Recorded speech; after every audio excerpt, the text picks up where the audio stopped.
This company was just fucking done. I'm Jarrett with the Retro Review of WCW Nitro from November 27, 2000. On the road to Starrcade 2000, Mayhem 2000 is in the rear view mirror. This is the fallout from that pay-per-view. And speaking of Starrcade 2000, it's going to be Scott Steiner versus a mystery opponent. All this build and everything, they could have given it the last couple minutes to have this big reveal and everything. Nope. It was Sid Vicious just walking out within the last 15 seconds. They're like, okay, Thunder, here you go. Okay, bye. Man, nobody knew what the fuck they were doing by this point. To be fair, the company was going to be dead within 4 months. So we have a news conference, special bulletin, and it made no goddamn sense. Some guys just standing at a podium with a bunch of fake media. Seriously, it was just a bunch of plants. It probably was some wrestlers or some agents that were just there, and then Jeff Jarrett hits a guy with a guitar. Never drew a dime, pretty much like anything Jeff Jarrett did in wrestling. 2 out of 3 count, Helms and Moore versus Chavo and Lash LaRue. No, I'm not calling them by the stupid MIA names.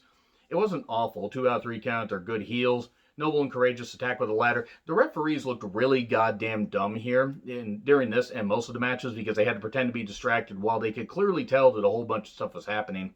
But now they made the referees really dumb. Moore got pinned with a brainbuster by Chavo 1, 2, 3. Skipper then talks to Miss Jones, and then Ernest Miller says, well, I'm going to take your girl and your pride. And Storm attacks Miller with a chair. That would come back to bite him a little bit later. Says, it's called Team Canada for a reason. Lance Storm is one of the few bright spots of WCW. Mean Gene interviews Scott Steiner. He's a new champ.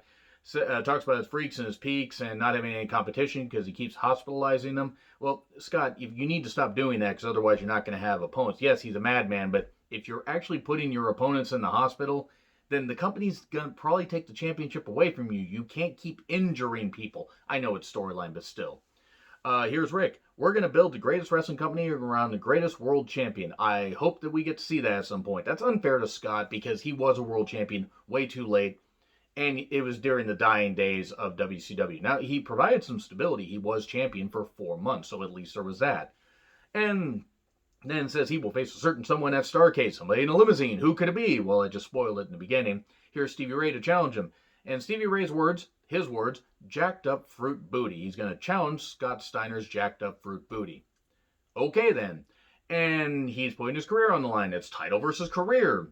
All right. Those stipulations always hold true, and nobody ever comes back from a career-ending match. But anyway, Disco and Alex need Chronic's help. The team, not the drug. It's lots of money. They don't have it. They leave. MIA, Hugh Morris basically says the games are over. It's time to get serious. He'll face Bam Bam Bigelow for align himself with Team Canada.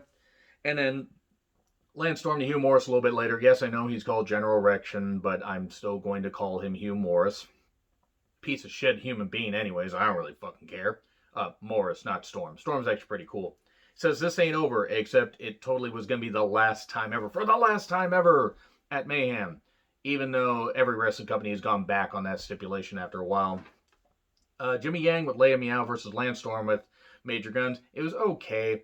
Leia Meow starts whipping Major Guns. There's some fetish, people just freaking out right there, or some fanfic being written 20 years after the fact. Cat gets in, hits a cartwheel kick to the head, knocking a chair into Lance Storm's head, and Yang pins Storm 1, 2, 3.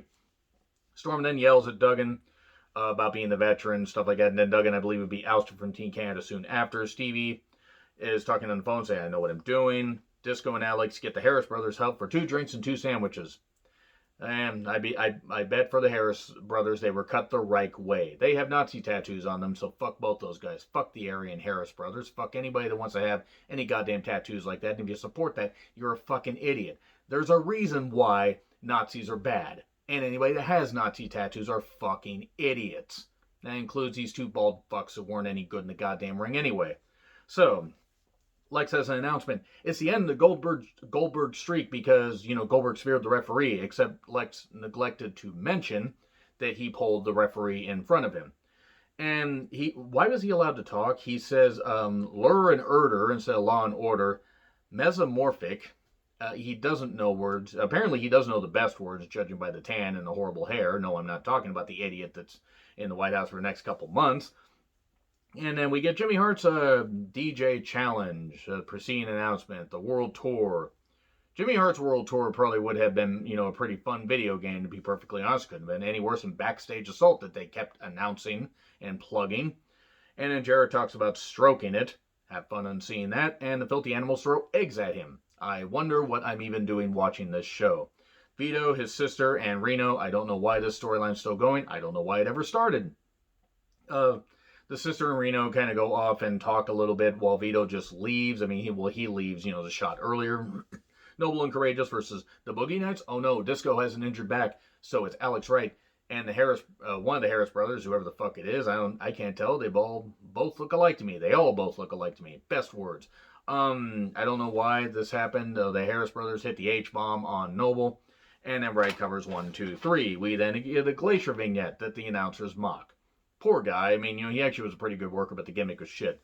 Limo outside with Scott's Starrcade opponent, and Rick makes a decision from his desk and says Luger pulled the ref in front of him, so it's Luger versus Goldberg at Starrcade. Great, just a match that we need to see again when we didn't need to see it the first time. Nash and DDP, we won Hall chance. DDP's history with Hall and Nash. They're the insiders instead of the outsiders, because they're inside the company, I guess. Whatever. Thrillers show up, and then O'Hare and Jindrak want the tag titles, so they challenge the insiders. And then it's Sanders and the Thrillers do a freaking run-in, freaking melee. The referee's down, and Stasiak and Palumbo, the Perfect Defense, steal the tag titles back. They steal them. They don't actually win them, but they just take them.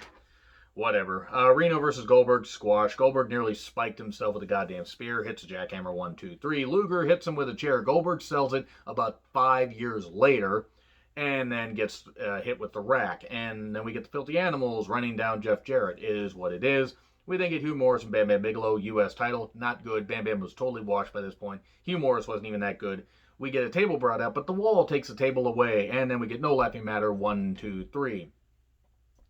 We then get Scott Steiner going to the limo. It's a clown car of women, a literal human centipede of women coming out. And then, hopefully not. That would actually be kind of disgusting. Kind of funny, but kind of disgusting. And Steiner beats up M.I. Smooth, the former Ice Train, because he was there? I don't know. Jeff Jarrett versus Rey Mysterio with the Filthy Animals. It was a joke. Too many animals. A quote from Tony Schiavone. And Tigress and Rey tag team Jarrett. We get a stroke, and then Jarrett's pulled out after stroking. Guitar shot, out of the air. Basically, he guitar shots Rey while Rey's trying to jump off the ropes. All this time, the animals were interfering and attacking Jarrett in full view of the referee, and the referee didn't call for a DQ. Guitar shot, ref calls for a DQ. So, pretty ridiculous. Jarrett then says backstage he has a 6-man tag offer for Thunder. Stevie Ray versus Scott Steiner.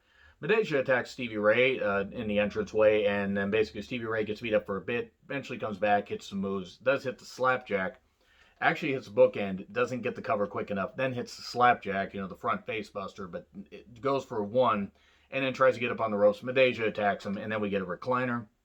Career over. Stevie Ray's career is over. He could maybe be an announcer. I actually don't remember if he keeps announcing or not, or if they just legit released him from his contract.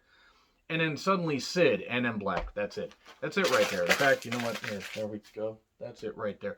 That's it for that. Yeah, this was not a good show. And I'm going to keep retro reviewing these, but boy, some of these are slogs. You're going to be getting a lot of these retro reviews, like whenever I'm able to record them, because basically I'm having to put them in bunches because I got a whole bunch of other stuff I got to review. Anyway, agree, disagree, what I said. Like, share, subscribe, Twitter handle in the description. I'm John Rethman. I'll see you soon.